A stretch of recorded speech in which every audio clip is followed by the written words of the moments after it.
지금 카리브해에서 전례 없는 일이 벌어지고 있습니다. 미국은 21세기 들어 그 어느 때보다 많은 군사 자산을 이 지역에 배치하고 있어요. 1989년 파나마 침공 이후 서반구에서 미국 군사력이 가장 많이 집중된 겁니다. 세 척의 알레이버크급 유도 미사일 구축함, 한 척의 타이콘데로가급 순양함, 핵추진 공격 잠수함이 베네수엘라 앞바다에 집결했어요. 수백 발의 토마호크 순항 미사일을 탑재한 채로요. 여기에 제22 해병원 부대 2,500명까지 합류했습니다. 상륙 강습함 USS 이오지마에는 해리어 공격기, V-22 오스프리 헬리콥터, 시콜스키 중형 헬리콥터가 탑재돼 있고 F-35 전투기 10대가 푸에르토리코에 추가 배치됐어요. 총 9척의 함선과 4,500명의 병력입니다. 트럼프 행정부는 공식적으로 마약 단속 작전이라고 말하지만 누가 봐도 과합니다. 마약 밀매업자들은 대부분 모터보트를 사용하는데 그들 상대로 핵잠수함과 토마호크 미사일, F-35 전투기가 필요할까요? 게다가 대부분의 마약은 태평양 연안이나 항공화물로 들어와요. 베네수엘란의 함대로는 막을 수 없는 경로죠. 진짜 목표는 명백해요. 니콜라스 마두로 대통령 제거입니다. 함대가 조립되기 몇 주 전 미국은 마두로의 현상금을 2,500만 달러에서 5천만 달러로 2배 올렸습니다. 역사상 단일 개인에게 걸린 최대 현상금이에요. 오사마 빈 라덴과 사담 후세인을 합친 것과 같죠. 그의 내각에도 막대한 현상금이 걸렸어요. 내무부 장관에게 2,500만 달, 국방부 장관에겐 1,500만 달러, 산업부 장관에게 1,000만 달러, 이 4명만 합쳐도 1억 달러입니다. 7월에 트럼프는 비밀 지시에 서명했습니다. 테러 조직으로 지정된 라틴 아메리카 카르텔을 공격하라는 거죠. 여기에 베네수엘라의 악명 높은 범죄 조직 트렌데 아과가 포함돼요. 이것은 먼로 독트린의 21세기 해석입니다. 아메리카 대륙 국가들의 군사 개입하는 역사적 정당화죠. 트럼프 행정부는 마두로가 태양의 카르텔을 운영하며 트렌데 아과와 멕시코 시날로아 카르텔을 지원해서 코카인과 펜타닐을 미국으로 밀수한다고 비난합니다. 하지만 논란이 많아요. 태양의 카르텔이 실제로 존재하는지조차 의문이거든요. 콜롬비아의 좌파 대통령 구스타보 페트로는 카르텔의 존재를 공개적으로 거부했고 이것이 베네수엘라 정부를 전복시키는 것을 정당화하는 선전 도구에 불과하다고 주장했어요. 더 충격적인 건 미국 내부 보고서조차 트럼프 행정부의 주장과 모순된다는 겁니다. 5월에 기밀 해제된 국가정보위원회 보고서는 마두로 정부가 트렌데 아과와 협력하는 정책을 가지고 있지 않을 가능성이 높다고 결론지었어요. 멕시코 정부도 마두로 정부와 시날로아 카르텔 사이의 연결고리를 발견한 적이 없다고 말했습니다. 그럼에도 정당화와 전쟁 명분은 작성됐고 화력은 제자리에 놓였어요. 9월 2일 첫발이 발사됐습니다. 국제 수역에서 베네수엘라인 11명을 태운 보트가 미국 MQ-9 리퍼 드론의 미사일에 맞아 전원 사망했어요. 미국은 보트에 많은 마약이 실렸고 모두 트렌데아과 구성원이었다고 주장했습니다. 트럼프가 대통령지고 돌아온 후 라틴 아메리카 카르텔에 대한 첫 치명적 드론 공격이죠. 전통적으로 미국은 마약 선박을 해안 경비대로 가로채서 내용물을 확인하고 승무원을 체포했어요. 의심 선박을 드론으로 폭파한 건 이번이 처음입니다. CNN은 여러 내부 소식통을 인용해서 트럼프 행정부가 현재 베네수엘라 내부의 카르텔 목표에 대한 군사 공격을 고려하고 있다고 보도했어요. 이것은 트렌데 아과를 의미할 수도 있고 베네수엘라 정부 자체를 의미할 수도 있습니다. 마두로는 자신의 해안에 모이는 미국 함대가 실제로 그를 공격하고 권력에서 제거할 준비를 하고 있다고 믿는 것 같아요. 그는 소셜미디어와 연설에서 공황 상태에 빠져 있었습니다. 군대의 완전한 동원을 명령했어요. 수백만 명의 추가 베네수엘라 시민들에게 어떤 공격에도 저항하기 위해 나라의 무장 민병대에 합류할 것을 요구했습니다. 최소 15,000명의 군대를 콜롬비아와의 국경에 배치했고 실제 공격이 있을 경우 미국에 끝까지 저항하고 싸울 것을 맹세했어요. 9월 5일 한 쌍의 베네수엘라 F-16 전투기가 결의를 보여주기 위해 미국 전함에 가까이 날아갔고 미국은 다음번에 위협으로 간주되면 격추될 수 있다고 경고했습니다. 미국과 베네수엘라가 현재 그 어느 때보다 전쟁 직전에 가까워진 적이 없다고 말하는 것은 전혀 과장이 아니에요. 어떻게 이 지경까지 왔을까요? 베네수엘라는 현실적으로 글로벌 에너지 초강 대국이어야 해요. 지구상에서 입증된 가장 큰 석유 매장량을 통제하고 있거든요. 사우디아라비아보다도 더 많이요. 1970년대까지만 해도 베네수엘라는 그것 때문에 라틴 아메리카에서 가장 높은 1인당 GDP를 가지고 있었어요. 베네수엘라는 엑슨모빌, 코노코, 필립스, 쉐브론, 쉘 같은 주요 외국 석유 회사들을 합작 투자를 통해 끌어들여서 시추와 정제에 필요한 기술 지원을 얻을 수 있었습니다. 1990년대 후반까지 베네수엘라 석유 수출의 6에서 70센트가 모두 미국으로 향했고 베네수엘라 석유는 모든 미국 석유 수입의 약 15%를 차지했어요. 하지만 석유 산업을 통해 쏟아져 들어오는 막대한 돈은 만연한 부패를 낳았습니다. 1972년과 1997년 사이에 약 1,000억 달러가 부패한 정부 관리들에 의해 횡령된 것으로 추정돼요. 1980년대에 석유 가격이 배럴당 40달러에서 12달러로 추락하면서 경제에 심각한 타격을 입혔어요. 1989년에 정부는 IMF의 금융구제 금융 조건에 동의했는데 가혹한 긴축 조치였죠. 부패한 정부가 수십억 달러를 횡령한 다음 국민들에게 긴축 조치의 고통을 떠넘겼다는 사실에 분노한 결과 나라 전역에 치명적인 폭동의 물결이 촉발됐어요. 이 반란의 물결을 타고 우고 차베스라는 혁명가가 1992년 실패한 쿠데타 시도를 시작했습니다. 빈곤과 불평등을 줄이는 데 도움이 되도록 나라의 석유부를 재분배하겠다는 약속과 함께 사회주의 플랫폼으로 출마해서 1998년 대통령 선거에서 승리했어요. 그렇게 수십 년 동안 지속된 베네수엘라의 사회주의 실험이 시작됐습니다. 차베스의 정책은 처음에는 나라의 빈곤율을 줄이는데 꽤 성공적이었어요. 하지만 결국 베네수엘라의 거의 완전하고 재앙적인 붕괴로 이어질 사건들의 연쇄를 작동시켰습니다. 2002년 국영 석유회사 PDVSA의 노동자들이 파업을 시작한 후 그는 회사의 가장 경험 많은 노동자 수천 명을 해고했는데 이것은 나라의 엄청난 양의 기술 전문 지식을 없앴어요. 그는 또한 외국 석유 회사들이 소유한 자산을 압류함으로써 나라의 전체 석유 산업을 거의 완전히 국유화했는데 이것은 베네수엘라와 미국의 극의 관계를 크게 긴장시키기 시작했고 나라에 대한 외국 투자를 극적으로 감소시켰습니다. 거의 동시에 그는 쿠바와 니카라과 같은 동료 좌파 국가들에게 크게 보조금을 받는 베네수엘라 석유를 제공하기 시작했는데 이것은 나라에 남은 전략 비축량을 더욱 고갈시켰어요.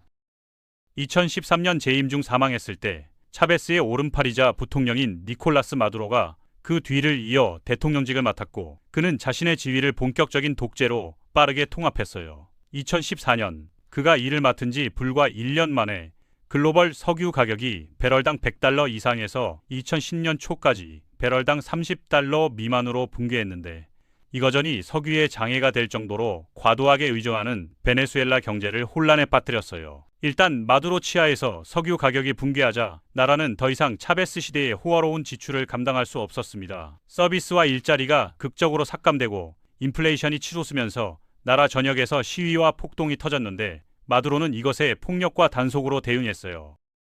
2015년 오바마 행정부는 베네수엘라를 국가안보 위협으로 선언하고 마두로와 다른 정부 관리들에 대한 표적 제재를 승인했어요. 하지만 제재의 진짜 눈사태는 첫 번째 트럼프 행정부 동안 왔습니다. 2018년 마두로는 광범위한 부정행위, 주요 야당 후보들의 출마 금지, 최저 투표율, 사기 혐의로 얼룩진 선거에서 재선됐다고 주장했어요. 첫 번째 트럼프 행정부는 선거를 인정하기를 거부했고 2019년 1월 마두로를 불법 찬탈자로 처음 선언했습니다. 미국은 대신 야당이 통제하는 국회의장 후안 과이도를 베네수엘라의 임시 대통령으로 인정하고 외교 관계를 단절했어요. 트럼프는 마두로의 제거를 장려하기 위해 설계된 베네수엘라에 대한 새로운 제재의 눈사태를 해방시키는데 미국을 이끌었습니다. 베네수엘라에 남은 미국 금융 시스템에 대한 접근이 제거됐고 다른 제재들은 베네수엘라 석유 산업을 표적으로 삼고 교사하도록 설계됐어요. 미국 회사들은 베네수엘라 석유를 구매하는 것이 완전히 금지됐고 추가 제재는 베네수엘라 석유를 제3국으로 운송하는 데 관여한 회사들도 표적으로 삼았습니다. 이것은 베네수엘라가 수십 년 동안 석유를 정제하는 데 사용했던 미국 걸프 연안 주변의 중장비 석유 정제소에 접근할 수 있는 능력을 제거했고 추가 제재는 예비 부품과 화학 물질이 베네수엘라로 들어가는 것을 차단했어요. 제재는 베네수엘라의 석유 생산을 완전히 붕괴시키는 데 도움이 됐습니다. 2015년 이후 베네수엘라 석유 생산은 절벽에서 떨어지기 시작했는데 오늘날 베네수엘라가 제2차 세계대전 당시보다 더 적은 석유를 생산하고 있는 지점까지예요. 2014년과 2021년 사이 마두로 정부 치하에서 베네수엘라 경제는 거의 믿을 수 없을 정도로 4분의 3만큼 붕괴했습니다. 현대 역사에서 목격된 가장 재앙적인 경붕괴 중 하나예요. 하이퍼인플레이션이 시작됐고 2018년까지 최고 13%까지 성장했는데 그 과정에서 베네수엘라 통화를 거의 쓸모없게 만들었어요. 2022년 말까지 베네수엘라 인구의 절반 이상이 빈곤 속에서 살도록 축소됐습니다. 남미 대륙에서 본 가장 높은 비율로요. 아이러니하게도 트럼프가 첫 번째 임기 동안 베네수엘라에 쏟아부은 제재는 나중에 바이든 행정부 동안 나라의 전례 없는 이주 위기에 직접적으로 기여했어요. 2014년 이후 800만 명에 가까운 베네수엘라 난민들이 나라를 탈출한 것으로 믿어지는데 그들 중 많은 이들이 미국 남부 국경을 향해 북쪽으로 향했습니다. 2023년까지 미국에 거주하는 서류 미비 베네수엘라 이민자의 수는 2019년부터 거의 10배 증가했는데 당시 약 6만 4천 명에서 2023년까지 약 605만 명으로요. 첫 번째 트럼프 행정부에게 더 나쁘게도 제재는 그들의 가장 큰 목표인 마두로를 권력에서 제거하는 것조차 달성하지 못했어요. 마두로는 버텼고 권력에 매달렸으며 그에게 일어난 모든 시위를 진압했습니다. 그리고 마두로의 미국과 서방 세계로부터의 고립은 그가 대신 쿠바, 러시아, 중국, 이란과의 베네수엘라 관계를 증가시키는 것으로 이어졌어요. 쿠바의 정보기관들이 그에게 지원을 제공하기 시작했습니다. 러시아와 이란은 둘 다 베네수엘라에 무기를 제공하기 시작했고 중국은 베네수엘라에 줄어드는 석유 수출의 남은 것 대부분을 사들이기 시작했어요. 이 모든 것은 본질적으로 베네수엘라를 지정학적 관점에서 서반구의 두 번째로 큰 쿠바로 만들었습니다. 2024년 7월 또 선거 논란이 터졌어요. 마두로와 야당 후보 곤살레스가 모두 승리를 주장했는데 마두로는 투표 집계를 공개하지 않았습니다. 야당은 개표표로 압승을 증명했지만 마두로는 군대로 시위를 진압했어요. 2,000명 체포, 2조 명 이상 사망했습니다. 곤살레스는 스페인으로 망명했고 서방은 그를 합법적 대통령으로 인정해요.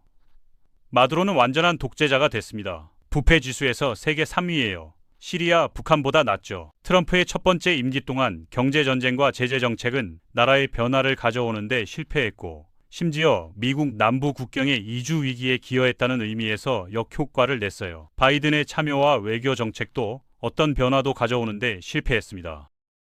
2025년 1월 바이든 행정부의 마지막 날들에 그는 마두로의 머리에 걸린 현상금을 1,500만 달러에서 2,500만 달러로 증가시켰습니다. 그리고 두 번째 트럼프 행정부가 들어섰어요. 트럼프는 특사 리처드 그레네를 직접 베네수엘라로 보내서 마두로를 직접 만나게 했습니다. 그들은 일부 제재의 감소와 교환으로 베네수엘라가 일부 미국 인질들을 석방하고 추방 비행을 받아들이기 시작할 것이라는 데 동의했어요. 7월 한 달 동안만 미국 정부는 베네수엘라로 9번의 추방 비행을 보냈습니다. 하지만 트럼프는 세 가지를 알고 있었어요. 첫 번째 임기 동안 제재와 고립 정책은 실패했습니다. 바이든의 외교와 참여 정책도 마두로를 권력에서 제거하는 데 실패했어요. 트럼프는 아마도 본격적인 전쟁으로 완전히 확대하지 않고 마두로를 권력에서 제거하거나 그를 순응하도록 강제하는 또 다른 전술이 필요하다고 계산했을 겁니다. 그래서 그가 이제 포함 외교를 의지하기로 결정했을 가능성이 높은 거죠. 카르텔을 공격하도록 미군을 승인하는 비밀 지시와 함께 마두로의 머리에 걸린 현상금을 5천만 달러로 2배로 늘린 것, 그리고 전함과 잠수함으로 베네수엘라의 영해를 둘러싸고 있는 것은 국제 수역에서 트렌데아과 보트를 폭파하는 것은 말할 것도 없습니다. 마두로를 나라에서 제거하고 더 우호적인 정권으로 교체하는 것은 미국의 이익을 위해 여러 가지를 할 거예요. 첫째, 마약 유입을 억제할 겁니다. 둘째, 가이아나와 그것의 석유 유전에 대한 베네수엘라 영토 위협을 제거할 거예요. 가이아나는 역의 110억 배럴 상당의 석유 매장량을 가지고 있는데 베네수엘라가 영토의 70%를 청구하려고 하거든요. 또한 베네수엘라 내에서 서방 석유 회사들의 활동을 재시작하는 데 도움이 될 겁니다. 이것은 글로벌 석유 가격을 더 낮추고 인플레이션을 완화하는 데 도움이 되며 러시아 경제와 그것의 전쟁 수행 능력을 해치는 거예요. 마지막으로 마두로를 권력에서 제거하는 것은 서반구에서 주요 미국 적들을 위한 성장하는 작전 기지를 제거할 겁니다. 러시아는 베네수엘라에서 주요 탄약 공장을 건설하기 시작할 계획을 발표했고 나라에 수십억 달러 상당의 무기를 판매했으며 극초음속 핵 탑재 가능 미사일을 설치하는 것을 고려하고 있다는 소문이 있었어요. 한편 베네수엘라와 이란 사이에도 상당한 양의 군사 협력이 진행되고 있습니다. 2024년 베네수엘라는 러시아 군대가 우크라이나에서 광범위하게 사용해온 샤헤드 136 드론을 기반으로 한 자모라 V1이라고 부르는 새로운 카미카제 드론을 공개했어요. 베네수엘라인들이 이란인들의 추가 도움으로 그것을 샤헤드 마이너 116과 동등하게 만들어내는 데 성공한다면 그들은 결국 드론을 때로 사용해서 플로리다와 파나마 운하를 공격하는 것이 가능할 수 있습니다. 트럼프가 지금까지 베네수엘라 주변에 배치한 군사 자산의 수는 나라로의 본격적인 침공을 위해서는 충분하지 않아요. 하지만 그것은 아마도 트럼프가 실제로 하고 싶어하는 것이 아닙니다. 겨우 4,500명의 미군이 지금까지 베네수엘라 주변에 배치됐어요. 실제로 나라를 침공하고 마두로를 권력에서 제거하고 점령하기에는 너무 적습니다. 하지만 그것은 그들이 여전히 어쨌든 마두로를 권력에서 제거하는 데 도움이 될 수 없다고 말하는 것은 아니에요. 트럼프는 아마도 마두로가 현재 그의 국민들에게 깊이 인기가 없다는 데 내기를 걸고 있을 겁니다. 5천만 달러 현상금과 앞바다에 모인 모든 미국 전함들의 존재는 누군가가 반란을 시작하도록 유혹할 수 있어요. 2011년 NATO 공중 지원이 지상의 리비아 반군들이 무아마르 카다피 정권을 전복하는 것을 도왔던 방식과 비슷하게요. 만약 비슷한 일련의 사건들이 베네수엘라에서 일어나게 된다면 미국은 또한 이미 마두로를 교체하고 싶어하는 대기 중인 남자를 가지고 있어요. 여전히 스페인에 망령 중인 에드문도 곤살레스죠. 구축함, 순양함, 잠수함에 탑승한 토마호크 미사일과 F-4O들은 미국이 마두로의 가장 중요한 자산과 인프라에 대한 외과적 공습을 결정할 수 있게 해요. 그들은 마약 사이트, 군사시설, 석유 정제소를 공격하기로 선택할 수 있습니다. 그들은 심지어 마두로 자신 그리고 또는 그의 고위 장군들과 장교들을 표적으로 삼는 참수 공격 시도에 의지할 수도 있어요. 이런 것을 하는 것은 트럼프에게 전례가 없는 일과는 거리가 멀고 사실 미국 군사력을 배치하는 그의 선호하는 방식을 나타낼 겁니다. 그의 첫 번째 행정부 동안 그는 2017년 시리아 토마호크 미사일 공격을 모령했어요. 2019년 ISIS의 지도자를 죽인 시리아 특수부대 급습을 명령했습니다. 2020년 이란의 가장 고위 군사사령관을 암살한 이라크 드론 공격을 시인했고요. 그리고 이미 2015년에 예멘의 후티에 대한 캠페인을 시작했고 이란 핵시설을 폭파이너 이 폭격기 급습을 명령했어요. 트럼프는 큰 지상전에 관여하는 것을 좋아하지 않습니다. 하지만 그는 외과적 공습과 급습을 사용하는 것을 좋아해요. 베네수엘라 군대의 현재 능력을 보려면 2020년 베네수엘라 해군의 순찰선 나과다의 운명을 고려해 보세요. 국제수역에서 작전 중에 나과다는 RCGS 레졸루트라는 유람선을 가로채려고 시도했어요. 베네수엘라인들은 경고 사격을 하고 레졸루트에게 베네수엘라의 항구로 그들을 따라오라고 명령했다가 레졸루트와 그들의 배를 충돌시켰고 레졸루트에 타고 있는 누구도 어떤 것도 하지 않은 채 자신들을 침몰시켰어요. 마두로 자신은 그런 다음 레졸루트의 선장을 해적이자 테러리스트로 규탄했습니다. 베네수엘라는 일부 전투기, 탱크, 전함, 잠수함, 그리고 그들의 이란 지원 드론을 가지고 있어요. 하지만 수년 동안 그들에게 부과된 제재는 그들이 예비 부품을 획득하고 유지 관리를 수행하는 것을 막았습니다. 베네수엘라가 러시아 생산 에스마시 300 대공 시스템을 가지고 있는 것으로 알려져 있지만 현재 푸에르토리코에 있는 미국의 더 현대적인 F-35 전투기들이 그들의 탐지를 회피할 수 있을 가능성이 높아요. SC-300 토마호크 순항 미사일에 대해서도 고전할 겁니다. 만약 트럼프가 함대에게 베네수엘라 자체 내부의 목표물에 공습을 시작하라는 명령을 내린다면 마두로가 실제로 그들을 막기 위해 할 수 있는 것은 거의 없을 것 같아요. 하지만 그것이 반란이나 마두로의 권력에서 제거를 초래하는지는 완전히 다른 겁니다. 올해 초 이란에 대해 시작된 공습 캠페인이 이란 정권을 전복시킬 반란으로 이어질 것이라는 큰 희망들이 있었어요. 하지만 그것은 결코 실현되지 않았습니다. 베네수엘라에 대한 공격이 다른 어떤 것을 할 것이라는 보장은 없어요. 그리고 그런 다음 의도한 대로 작동하고 마두로가 제거되는 것으로 끝나더라도 베네수엘라에서 이어지는 혼란이 무엇을 낳을 수 있는지에 대한 보장은 없습니다. 리비아에서 카다피를 전복시키고 이라크에서 사담을 전복시킨 것은 둘 다 그 나라들에서 수십 년의 혼란으로 이어졌어요. 베네수엘라에서 광범위한 영향력을 가진 콜롬비아의 ELN 같은 무장 비국가 행위자들은 예측할 수 없고 잠재적으로 바람직하지 않은 방식으로 생산된 혼란을 활용할 수 있습니다.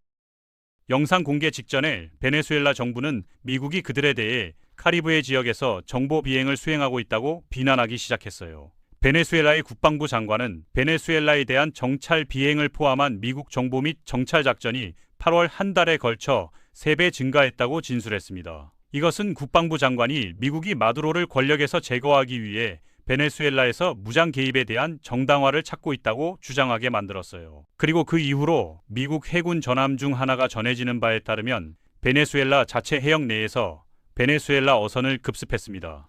이 지역에 모인 해군 부대에 의한 첫 번째 명백한 수색 및 압류 작전이요.